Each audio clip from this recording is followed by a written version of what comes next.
This is FBG Jen. And FBG Kristen. And I'm FBG Margot, host and producer. You're listening to the podcast that will help you keep a lid on the junk in the trunk and inspire you to live a happy and confident life. Each episode, we chat with motivational experts and celebs and share our own candid adventures in being healthy. If you're looking for a podcast that's equal parts hilarious and enlightening, well then welcome to the Fit Bottomed Girls podcast. Want to live that fit bottom life that's free of dieting today, tomorrow, and every day of your life? Take the first step by signing up for our free 5-day Fit Bottom Reset email course at fitbottomgirls.com/email. A happier and healthier you awaits. Welcome back to the Fit Bottom Girls podcast. This is FBG Margot, and on the line we have FBG Jen. Hello. And we have FBG Kristen. Hey. And we are dropping this just after Mother's Day. So all you moms out there, I hope you had a great day. I hope you had brunch and people treated you like a queen that you deserve. So we also, on the show today, we are talking with Shanna Missett Nelson. And if you kind of recognize her name, her mom was Judi Sheppard Missett, who was the queen of Jazzercise. And I cannot believe this, you guys, but Jazzercise started 50 years ago. That is crazy. Yeah.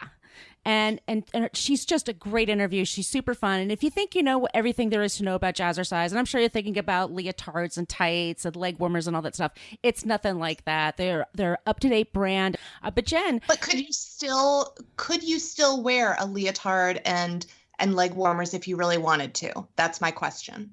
I don't think they'd stop you. Yeah. How could they? I'd like to see them try. Like, no, I'm here to Jazzercise. I'm going to do the hit new Jazzercise in my leotard. That's right. I'm bringing it back, baby. And you have to have a matching headband, and you have to stencil some butterflies or something on the side. Oh, I didn't know about the stenciling. Yeah.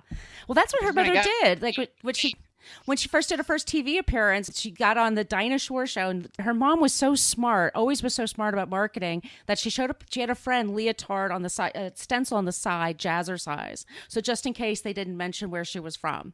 Isn't that smart? That is so smart. Yeah. And this is also our birthday week, is it not? It is. This is our birthday song. It isn't very long. It's 11 years. It's 11 years long. Oh my goodness. So what have you learned in the last 11 years? Oh, gosh. That's a big question.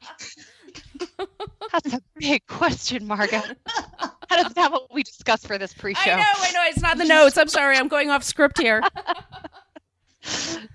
No, I love it. I have to feel into that. I don't know. I just continue to rage against the machine, I guess. The diet culture machine. Yeah, I think I've learned that, everybody,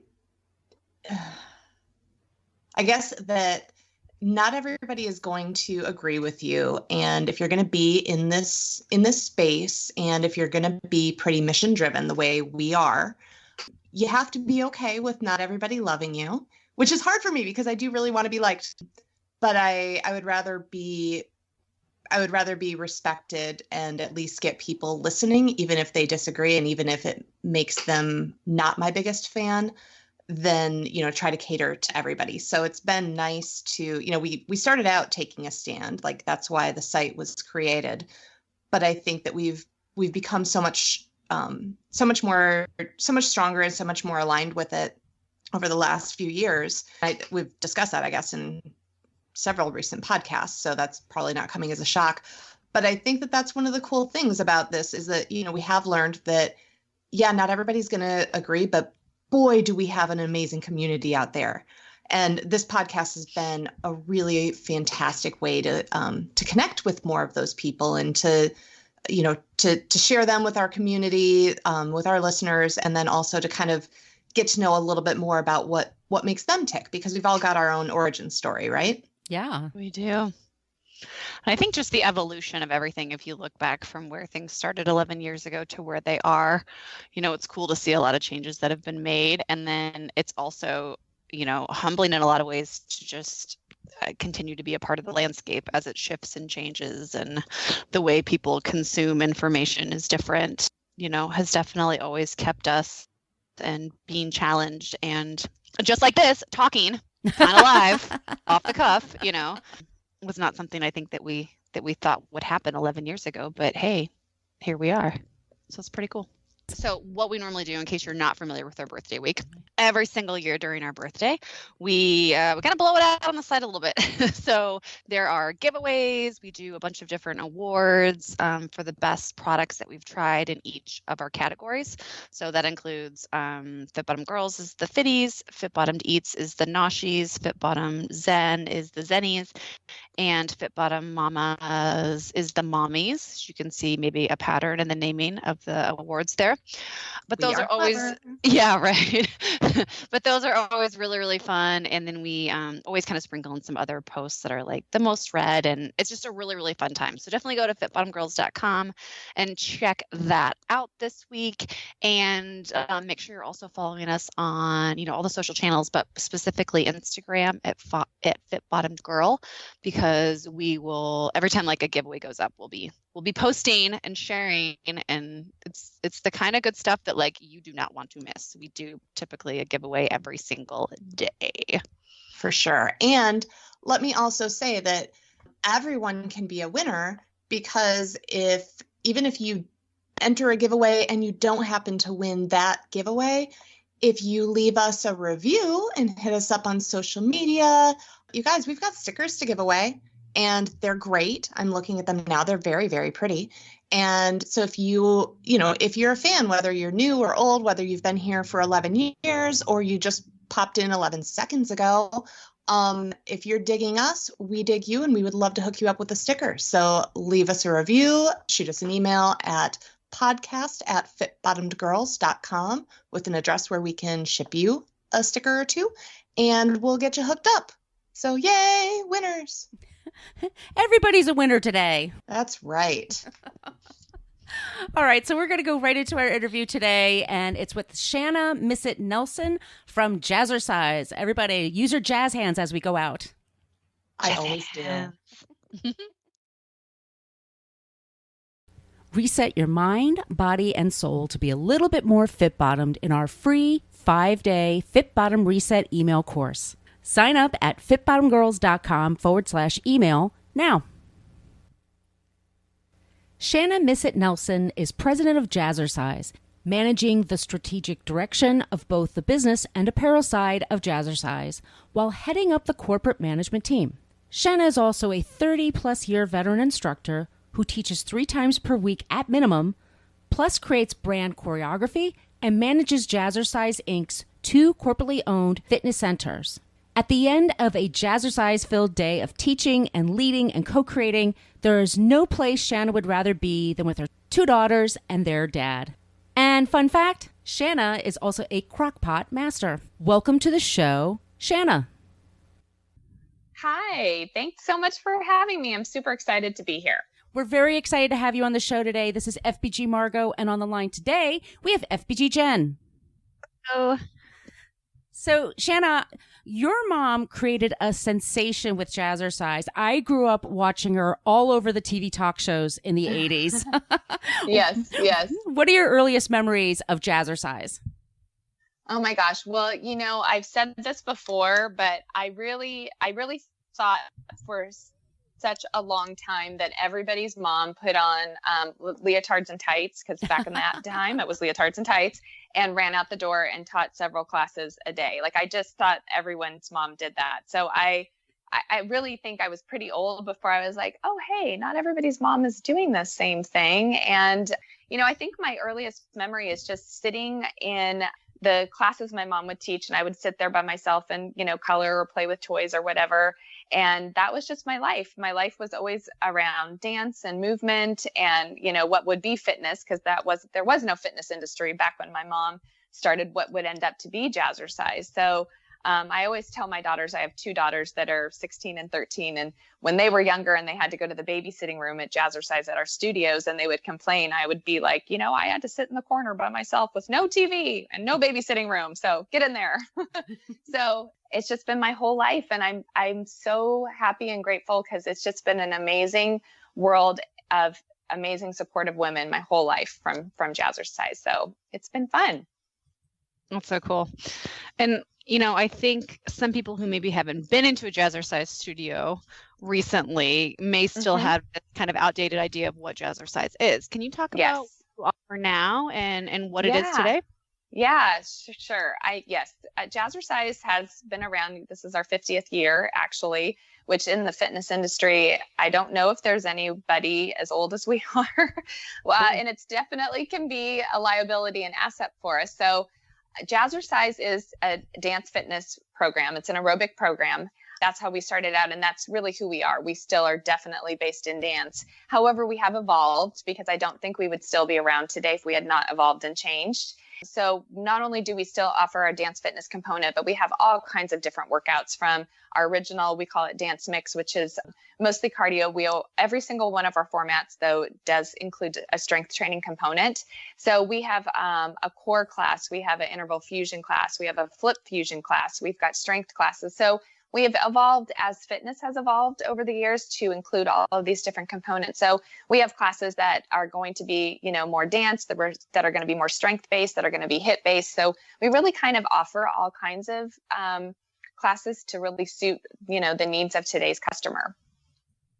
So what's it like to run a brand in the 21st century, taking over from how your mother used to run it in the age of social media? So how is it different for you? Oh, it's so different. And I feel like, I've worked for Jazzercise for a long time. And so I feel like I've kind of been in both eras a little bit. Fitness has just changed so much, first of all. And, there's just so many more choices for customers. And customers, I also think are a lot more discerning now. Even in the last few years, I feel like the expectations have changed so much from the customer perspective. But definitely, in the last 5 years, the shift from traditional advertising, with your print and your newspaper and your magazines and that kind of advertising that, we knew how to do it, how to place it, how it would work, when to put your ads in, to now social, where it's so different and where customers are looking for the experience and not just necessarily the nuts and bolts of your business, is very, very challenging. It's fun and exciting, but to be in business where you've had to shift from one to another definitely has been a challenge for us. And I think we're still finding our way. And also, I think with Jazzercise, because so many of our franchisees and customers stay with us for a long time, as a franchisor, educating franchisees on how that shift needs to happen and what they need to do can be a challenge in itself also. So we kind of feel like, from the corporate perspective, we have 2 customers. We have our franchisees who are customers, and then we have our actual, customers, members that, belong to our Jazzercise studios and facilities. So balancing all of it it's been good, but I'm not going to lie and say it hasn't been hard. Yeah. How do you, I guess, with so many different, I feel like there's trends in fitness and there's trends on the marketing side and then trends in business. Like, how do you and your team prioritize, figure out, let's try this, see what works? What's that process like?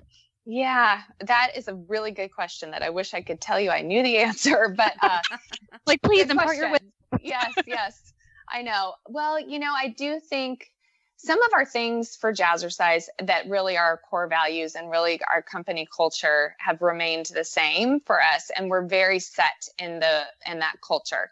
So that is helpful. I think as a business, when you know that, who you are, then it's easier when you've got to make some changes and funnel things out in a different perspective, in a different way. So who we are as a brand and who we are as a company and that culture is very set. So then we've just got to figure out, how do we communicate that in today's marketplace? So we've tried different ways, but I think we've kind of now figured out that you've got to not only share images, but share video. You've got to, talk to, especially today's woman, very different than today's woman, even 2 years ago, right? And what she wants to hear and what she wants to know. So I think for us, being true to our our business and who we are has really helped us to be able to communicate that more clearly and kind of taking it back to our roots, so to speak. I don't know if that makes sense or not, but that's what we've had to do. And then also just realizing that we are a brand that's been around for a long time. And so we not only have to communicate who we are, but also shift some perspective. We're definitely associated with an era, the 80s. And so younger people today may not even know who we are, or just have this, image of what we look like based on maybe watching the Goldbergs now. I don't know. So it's, that challenge too. So you've got to, your communication is just always going to be different and varied. But I think helping to know who you are and really what your core values are as a company then makes it a little bit easier. That was a really long answer, but I hope it helped. But I think it kind of dovetails into my question, because I want to talk about your mom a bit, because she's a bit of a badass. I mean, she is a pioneer, and she was the first to develop industry teaching standards. She developed a specific program to train and certify instructors. Like, what was where did she come from? What inspired her? What did you learn from your mom? I mean, she's incredible. Oh, gosh, so much. My mom grew up in a little tiny town in Iowa called Red Oak, Iowa. It's outside of Omaha, but the town square, little teeny town. And she just, my grandmother put her in dance because she was pigeon-toed, and the doctor said, this will be good for her to learn to turn out. And she always says that the second she stepped into that dance class, it was like she'd come home. She was just a naturally gifted dancer and extremely flexible. So as her dancing continued and progressed and she got better and better and better, she ended up being a professional by the time she was in college and touring in all different kinds of shows. So dance has just always been in her. And when both my parents went to Northwestern, and when she was at Northwestern, the company she was dancing for, she was teaching classes, and she was noticing that a lot of women were coming through her classes and not staying, right? Because they were coming in because they wanted to lose some weight for a class reunion, and I'm talking, this is like the 60s. Okay. So, they had a wedding, and so they weren't in there to be a technically trained dancer. So they would come in and they would leave because it was all about correction. If you've ever taken dance classes, you have to do it right. So my mom just had this idea. She's like, what if I take them downstairs, I turn them away from the mirror, and I base it in what I know, movement wise, dance wise, hence the jazz and jazzercise. And then, but I'll give them positive reinforcement instead of correcting them. And she said the first class she had 15, and the second class she had 30, and then she had 60 in the class, and it was max, like there was no more room. So my parents decided to move to California after 9 winters in Chicago. And so they moved to California, and my mom just continued to teach what would end up to be jazzercise here. And it just grew more and more popular, where she was at one point teaching like 25 classes a week. And by the end of the week, she couldn't talk at all, because that was before microphones or anything. Oh my God. There was no headset mics. I remember my mom coming home and she was trying all different kinds of mics, like even like a handheld big mic, like tied around her neck with a rope. And then she got like all this bruising on her chest because it was bouncing as she was dancing. And so, yeah, it was just a crazy time. And so she just really, my mom is so smart, and when things happened, she always talks about this, like you get cues and messages along the way with your business. And if you listen to them and take action, it can be super helpful and help to make you successful. So one of the things is she got on, she kept going up to the Dinah Shore show was on. I don't know if you guys I've heard of that it. show. Okay. Yeah. So it was like, the talk show, it was like Ellen back in the day. And so, she kept going up there and saying, hey, I've got this program that I'm teaching, and it's really popular. Can I be on your show? Can I be on your show? And they were always saying no. I mean, she literally was just like walking up to the TV studios and knocking on the door. And so finally somebody said yes. And she was like, oh my gosh, well, if I go on there, I better on my leotard put Jazzercise, like silk screen it down the side so people know in case they don't say the word Jazzercise. And so she did. And now we have a whole apparel division of our company, hence from that moment. So it's little things like that just she was really smart about along the way. And my mom's 75 and she still teaches. She still does choreography. She does not look like she's 75 at all. And she really is, she's a testament to moving your body is the fountain of youth. Like if you're looking for it, you just got to move. That's really what it is. So yeah, she loves what she does. And when you're passionate about what you do, I think it just makes it so much easier to do, right? For sure. That's so cool. So how did you then, come into the business besides just, seeing it and living it, and then kind of take over? And then I guess, is your style similar to your mom's, different? How's that work? Well, I accidentally, I think, fell into the business. I went to University of Arizona for college. And so when I was there, I was going to Jazzercise because I needed to definitely keep myself in shape during college. And the Jazzercise manager that was there at the time kept saying to me, are you going to teach? And I was like, teach? That's like crazy talk. I never, ever even thought about it. Never really realized Jazzercise was a business for a long, long time either. And so finally she just said, well, I signed you up for the training. And I was like, what? Okay. I'm not going to tell my mom. I'm not going to tell anybody because if I don't pass, that will be so embarrassing. So I kept it a secret. And I went to the training and I ended up passing, thankfully. And I had to call my mom. She was in Europe working. And I called her and I said, Mom. Yeah, I woke her up. It was like 4 a.m, wherever she was. And I said, I just became an instructor. And she's like, an instructor of what? And I thought, just burst my bubble. I was so excited. Now you don't even know what I'm talking about. And I'm like, Jazzercise. And she's like, what? So that kind of started my career. So I just subbed classes when I was in college. And then I had a really great opportunity. We licensed Jazzercise in Japan like 35 years ago. And so they asked if I would come over and work for a year in Japan. So I took a year off of college and I went there and then I came back. And then I just was continuing to work after I finished college, just came into the business. And people always ask me if there was a grand master plan, like my mom and I sat down and had this conversation, the serious talk about me and the business and her. And anybody who knows my mom knows that she does not plan like that. So there was never that conversation. There was never any pressure. There was never any, you need to do this or are you going to do it? And I'm really grateful for that because then I just feel like it organically happened the way that it should have. And so that's how I fell into the business. And to answer your question about my mom and I and differences, and we're extremely different people, very, very different. Oddly enough, my mom's kind of an introvert and very shy. I kind of think of her as like, how Beyonce has her Sasha Fierce persona. My mom has her stage persona, which is super different than her personal self, where I'm definitely more outgoing and more talkative. My daughters tell me that all the time. And so our styles are very different. And I really like different parts of the business than my mom does. And so I think that's why it's worked well for us over all of these years. Not that we haven't had our issues and don't clash, or we are mother and daughter. So of course that's going to happen. I always laugh when people ask me, do you fight? I'm like, do you fight with your mom? Of course. Right. I'm like, yes.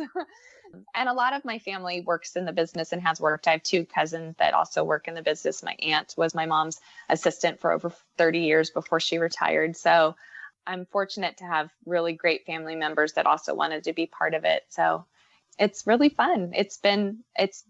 I'm just, like I said, I feel so grateful for the life that I've been given through this business, and there's just more to come. So it's good.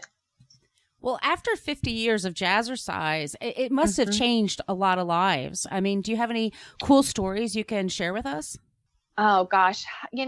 There's so many. Right, I'm there's sure. just so many women. I mean, yeah, I don't know if I can share just one, but I actually have, personal customers that have gone through all different kinds of things, from things like divorce to cancer to everything, where Jazzercise has just been, I've said this prior talking to others, that Jazzercise has been a community before, like community was cool, and now is a thing. And I think that is also part of why we've been able to be successful and have the longevity in the fitness industry that we've had, is that, my mom's mission was always to give people who maybe either weren't naturally movers or have been fortunate enough to be able to pay for movement, to be able to feel how movement can improve your life and improve your health. And that was even, at the beginning, she just wanted people who were non-dancers to feel like a dancer, right? That, and how amazing that can feel and what it can do for you. And so I think because that's who we have been and continue to be, we've been able to pull in people in the world that maybe would never go to a gym just because it's too intimidating for them. We're a very non-threatening, non-intimidating environment that, you'll have in a Jazzercise class, you can have somebody that's in their 20s and someone that's in their 70s, and they can be cool with each other, which not all programs are like that. Mm-hmm. And I think because of that, that's why people stay with us and have been with us through all of the good times and the bad times. One of my customers recently said to me, she's like, this place saved me. And she had gone through breast cancer. And so to know that she could go while she was losing her hair and while she was going through all of her treatments, and just have people welcome her and accept her and, not say anything, just be like, hey, how are you today? There's just countless. There's so many great stories. And I really, my hat's off to our franchisees that they, through, our connection with corporate and their connection, that they treat their customers the way that my mom really envisioned and wanted everybody to be treated 50 years ago. So that's why I think we've been able to be around so long. So with that, diverse of a community and maybe needs, yes, fitness levels and backgrounds and everything. So how do you choreograph for that? How do you create programming for that? What is your process? Yeah, that's a good question. I think the thing that is really different, and it's probably hard unless you can actually see it, is that really we definitely choreograph things so that it's easy to follow, but yet you're going to be a little challenged at the same time, right? So we want people to feel successful because, as you guys know, if you walk into any sort of fitness class and at the end of it, you don't feel like you've been successful, your chances of going back are going to be really slim, right? Nobody wants to feel like they've got two left feet. So our instructors really are trained on how to give different modifications and show all the time how to, make it less intense, make it more intense. You really can. And I also think that sometimes in the industry, people don't give their customers or members a chance. Like, you'd be amazed at what people can do. I have a really diverse class, and they, when you give them the right cueing and you give them the right modifications, and then also tell them, like, you can do this, and give them the belief in themselves, they can do a lot of things. So we've just always kind of choreographed things that are simple and fun, easy to follow, yet there's going to be that challenge. And we really train our instructors well on how to put together their classes so that those challenges are there, but then that success is there as well at the same time.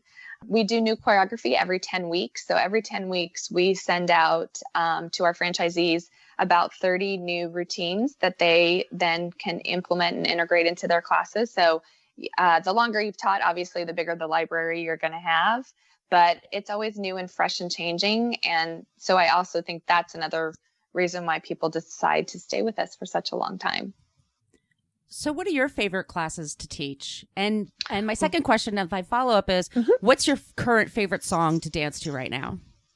Oh, gosh. Okay. So my favorite formats that we have are interval fusion, which is a HIIT training. So it's a really good mix of cardio and strength alternating. So it's like you do routine strength or strength cardio alternating, because it is so flippin' hard, but so fun at the same time. And then we have another class called Flip Fusion, which is heavy on the strength with little tiny bursts of cardio, which I really love. I really love strength training. It's funny because I'm a dancer by nature, but as I've gotten older, what I really enjoy strength training, what it does to your body and also how it feels, and just to feel strong. I really like that feeling. So, and then as far as the song, that is such a hard one for me because I feel like every day it's different and changing. And I know I have instructors that ask me that all the time, like, what is your favorite song? And it's hard. That's a hard one. I don't know if I can come up with one. Okay. I'm going to have to think on that. That's fine. If it comes to you later, you can just interrupt at any point. Like, this is it. So how do you do music there? Is that at the franchise level or the instructor level, or do you guys pick that out? we pick the songs. And so we pick our songs, and then we'll have specific movements that are choreographed to that song. So we call them routines. So we then send those out to our franchisees, and that's how they learn their choreography. So no matter where you go, so whatever the song is, that choreography would be the same if you're here in Carlsbad, or if you're in Rome, Italy, or if you're in Chicago, that will be the same routine. So that also is nice for customers, that consistency, when familiarity is there throughout wherever you take Jazzercise. You are a self-described crock pot master. What are your favorite recipes? What do you like to cook these days? Oh my gosh. Well, I shouldn't call myself a master. I have a really busy life and 2 daughters that dance a ton, and they are never home. So I had to figure out a way to feed them without me being there, because I'm a working mom. So I started using my crock pot years and years ago, and I am so simple. It's an embarrassing recipe, but I literally just take chicken, pour some barbecue sauce, add a little water, and cook that, and there's your barbecue chicken. Or sprinkle some taco seasoning on chicken, and there's your chicken taco. So I'm far from a master, but I can feed them. Making it work. Making it work. Exactly. Yes. So what does a typical day look like for you? Well, my typical days are 3 times a week I teach. So Monday, Wednesday, Fridays I teach. And then 2 of our corporate studios, we own 2 that are here close to Carlsbad, where I live, and our corporate offices are. So I teach in one, and then I come into the office after my class, and then I'm usually here until like 4 or 5 o'clock. Then I go home, and I call it my second shift, which would be my lovely family. And my oldest daughter recently got her license, so that has been just the best thing ever. Everyone was like, "Oh, you'll be so scared." And I was not scared. I was just elated that she could drive herself to the dance studio. Right. So it's just so free. So, and for her too. So, and then I go home and I'm with my kids. My youngest daughter also dances competitively. So they're just back and forth. So it's, homework and tutors and dancing. And then Tuesdays and Thursdays, I don't teach. So those are my longer days than the office when I can get stuff done. I tend to work on the weekends, like on choreography, and not at work. For some reason, I feel like creatively I'm in a better space when I'm at home and not interrupted. So it's busy, but it's really good. How long does it take you to come up with a routine usually? It'll just depend upon the song. Sometimes it's like immediate. I can just see it. And then sometimes I have to work a little bit harder. It all depends on music selection, and that can really vary during the times of the year. Like, a lot of times like Christmas time and January can be hard because artists aren't typically releasing stuff or working as much at that time. So sometimes, might not be a song that I love, but it's necessary. So those can take longer. And do your daughters, since they are, very much into dancing, do they have input for you on those, on all that? You know what? I was recently telling someone, I'm like, I love that they dance, but then I also hate it because I have the 2 biggest critics now living in my house, and it's super annoying. They'll be like, "Mom, you're not finishing count 4." I'm like, thank you so much for that feedback. I'm really appreciating it right now. So yes, they always have feedback for me and always are suggesting things. And just when I think I'm super cool and hip and I'm like, "Oh my gosh, have you heard this new song?" And one of them will be like, "That's not new." So keeps you humble. So, teenagers. Keeps you grounded. Yeah. I'm like, okay, So yeah, it's great. I think just fell into dance. It was one of those things when they were little. I was like, "Do you want to play soccer? What do you want to do?" And I think they just really thought everybody, like I did, danced around. So they're like, "Oh, well, this is what we do." So it's fun. I mean, I love it. I love that they do something that I like to do as well. So we'll see where it goes. Have some like wicked family dance parties then. Yeah, I'm sure. Yes, we do. Exactly. So can you tell our listeners where they can find you online and on social media? Sure. Yes. I'm on Facebook. I'm just Shanna Missett Nelson. And then also on Instagram, Shanna Jazzercise, and on Twitter, just Shanna Nelson. I should have them all the same. That's a lot of different names, but yes, I'm on social and would love to hear from anybody about their Jazzercise experiences. And yeah, that's where I am. Okay, so we do have one more question for you, and I don't know if you're going to like it or not based on your reply before. Okay, this is what we ask everybody. What was the last song you listened to before you did this podcast interview? What was the last song I listened to? I think it was called Woke Up Late. Woke Up Late, which I did not wake up late, but yes, woke up late because I'm getting ready. We have a big franchisee conference in Charlotte this weekend, and so I was getting ready to go over the class that I have to teach when I'm there. Wake up late. Cool. Yes. Thank you so much for being on the show today. It was a pleasure to have you. Oh, thank you so much. I had fun talking with you guys. Thanks for having me. Love this show? Tell us why in a 5-star review on iTunes, and we'll read it on the air. Also, make sure you are a subscriber. If you want to reach out to say hi or have a question about a recent episode, yay, well, feel free to email us at podcast@fitbottomgirls.com. And if this podcast jives perfectly with your brand, consider sponsoring the show. Get more info by emailing advertising@fitbottomgirls.com. Find all kinds of Fit Bottom goodness online and on social media at Fit Bottom Girls, Fit Bottom Mamas, Fit Bottom Eats, and Fit Bottom Zen. And if books and movies are your thing, check out the other podcast I co-host called Book versus Movie, which you can find anywhere where you search for podcasts. Thanks for listening.